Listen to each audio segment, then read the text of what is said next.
ಡಾಲಾಯ್ತ್ ಅವರ ಸಾರಥ್ಯದಲ್ಲಿ the Friday Times news. Lok Sabha ಚುನಾವಣೆಗೆ ಕೆಆರ್ಎಸ್ ಪಕ್ಷದಿಂದ ಎಲ್ಲಾ ಸ್ಥಾನಗಳಿಗೆ ಸ್ಪರ್ಧೆ.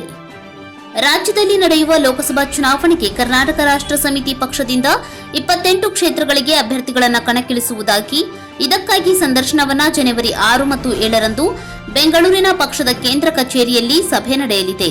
ಪಕ್ಷದ ಹಾಲಿ ಸದಸ್ಯರಾಗಿರುವವರಿಗೆ 5,000 ಹಾಗೂ ಹೊಸದಾಗಿ ಪಕ್ಷ ಸೇರಿ ಸಂದರ್ಶನಕ್ಕೆ ಹಾಜರಾಗುವವರಿಗೆ 10,000 ಶುಲ್ಕ ಇರುತ್ತದೆ ಎಂದು ಕೆಆರ್ಎಸ್ ಪಕ್ಷದ ಜಿಲ್ಲಾ ಪ್ರಧಾನ ಕಾರ್ಯದರ್ಶಿ ವೀರನಗೌಡ ಮೊಗ್ನೂರ್ ತಿಳಿಸಿದರು.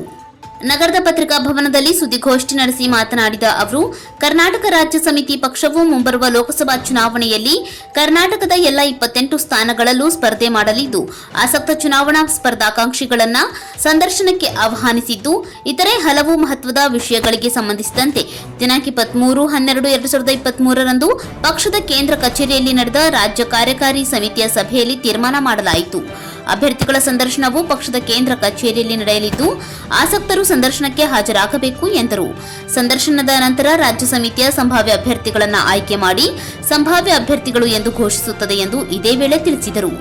ಪತ್ರಿಕಾಗೋಷ್ಠಿ ವೇಳೆ ಕರ್ನಾಟಕ ರಾಷ್ಟ್ರ ಸಮಿತಿ ಪಕ್ಷದ ಜಿಲ್ಲಾಧ್ಯಕ್ಷ ನೀಲಪ್ಪ ಕಟಗಿ, ಜಿಲ್ಲಾ ಪ್ರಧಾನ ಕಾರ್ಯದರ್ಶಿ ವೀರನಗೌಡ ಮೊಗ್ನೂರ್, ಜಿಲ್ಲಾ ಕಾರ್ಯದರ್ಶಿ ಫಕೀರಗೌಡ ತಮ್ಮನಗೌಡ್, ಖಾದರ್ ಸಾಬ್ ತೆಕ್ಕಲಕೋಟಿ, ಸೈಯದ್ ಸುಲೇಮಾನ್ ಬೆಟ್ಕೇರಿ, ದೇವರಾಜ್ ಅಂಗಡಿ ಸೇರಿದಂತೆ ಇತರರು ಇದ್ದರು. ಎಲ್ಲ ಪತ್ರಿಕಾ ಮಾಧ್ಯಮರಿಗೆ ಹಾಗೂ ಮಾಧ್ಯಮ ಮಿತ್ರರಿಗೆ ನಮಸ್ಕಾರ. ಇವತ್ತು ನಾವು ಕರ್ನಾಟಕ ರಾಷ್ಟ್ರ ಸಮಿತಿ ಪಕ್ಷದಿಂದ ಪತ್ರಿಕಾ ಗೋಷ್ಠಿಯನ್ನು ಕರೆದಿರುವುದು ಉದ್ದೇಶ ಏನಪ್ಪಾ ಅಂತಂದ್ರೆ, ಇವತ್ತು ರಾಜ್ಯದಲ್ಲಿ ಏನು ಮುಂಬರ್ತಕ್ಕಂಥ 2024ರ ಲೋಕಸಭಾ ಚುನಾವಣೆಯಲ್ಲಿ ರಾಜ್ಯದ 28 ಕ್ಷೇತ್ರಗಳಲ್ಲಿ ನಮ್ಮ ಕೆಆರ್ಎಸ್ ಪಕ್ಷದ ಅಭ್ಯರ್ಥಿಗಳನ್ನು ಕಣಕ್ಕಿಳಿಸ್ತೇವೆ ಅಂತ ಈ ಮೂಲಕ ತಿಳಿಪಡಿಸ್ತಾ ಇದ್ದೇವೆ.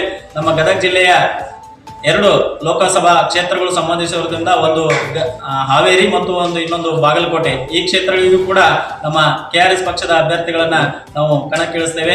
ಒಟ್ಟು ರಾಜ್ಯದ 28 ಕ್ಷೇತ್ರಗಳಲ್ಲಿ ನಮ್ಮ ಕರ್ನಾಟಕ ರಾಷ್ಟ್ರ ಸಮಿತಿ ಪಕ್ಷದಿಂದ ನಾವು ಅಭ್ಯರ್ಥಿಗಳನ್ನ ಕಣಕ್ಕಿಳಿಸ್ತಾ ಇದ್ದೇವೆ. ನಮ್ಮ ಪಕ್ಷದ ಉದ್ದೇಶ ಪ್ರಾಮಾಣಿಕ, ಸ್ವಚ್ಛ ಹಾಗೂ ಭ್ರಷ್ಟಾಚಾರ ರಹಿತವಾದಂತಹ ಆಡಳಿತವನ್ನು ಕೊಡಬೇಕು ಅಂತ ಹೇಳಿ ನಮ್ಮ ಪಕ್ಷದ ರಾಜ್ಯಾಧ್ಯಕ್ಷರಾದಂತಹ ರವಿಕೃಷ್ಣಾರೆಡ್ಡಿ ಅವರು ಇವತ್ತು ರಾಜ್ಯಾದ್ಯಂತ ವಿವಿಧ ಇಲಾಖೆಗಳಲ್ಲಿ ಭ್ರಷ್ಟಾಚಾರಗಳನ್ನ ತೊಡಗಬೇಕು ಅಂತಕ್ಕಂಥ ಒಂದು ವಿಚಾರದಲ್ಲಿ ಹೋರಾಟಗಳನ್ನು ಮಾಡ್ತಾ ಇದ್ದಾರೆ.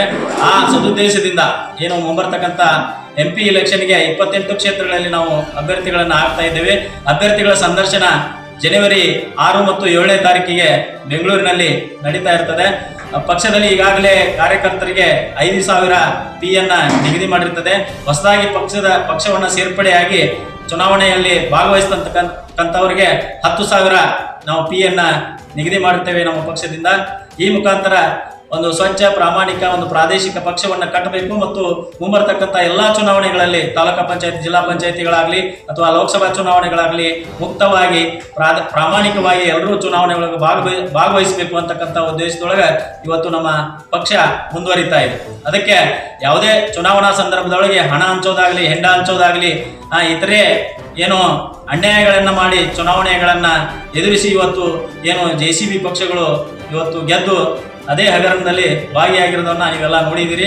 ಅದಕ್ಕೆ ಅದರ ತದ್ವಿರುದ್ಧವಾಗಿ ನಮ್ಮ ಕರ್ನಾಟಕ ರಾಷ್ಟ್ರ ಸಮಿತಿ ಪಕ್ಷ ಒಂದು ಸ್ವಚ್ಛ, ಪ್ರಾಮಾಣಿಕ, ಪ್ರಾದೇಶಿಕ ಪಕ್ಷವನ್ನ ನಿರ್ಮಾಣ ಮಾಡಬೇಕು. ರಾಜ್ಯದ ಜನರಿಗೆ ಸರ್ಕಾರದ ಸೌಲಭ್ಯಗಳನ್ನ ಪ್ರಾಮಾಣಿಕವಾಗಿ ಮುಟ್ಟಿಸಲಿಕ್ಕೆ ನಮ್ಮ ಪಕ್ಷ ಮುಂದೆ ದುಡಿಯುತ್ತೆ ಅಂತಕ್ಕಂಥ ಒಂದು ವಿಚಾರವನ್ನು ವ್ಯಕ್ತಪಡಿಸಿ ಇವತ್ತಿನ ಪತ್ರಿಕಾ ಫ್ರೈಡೆ ಟೈಮ್ಸ್ ನ್ಯೂಸ್ ಗದಗ್.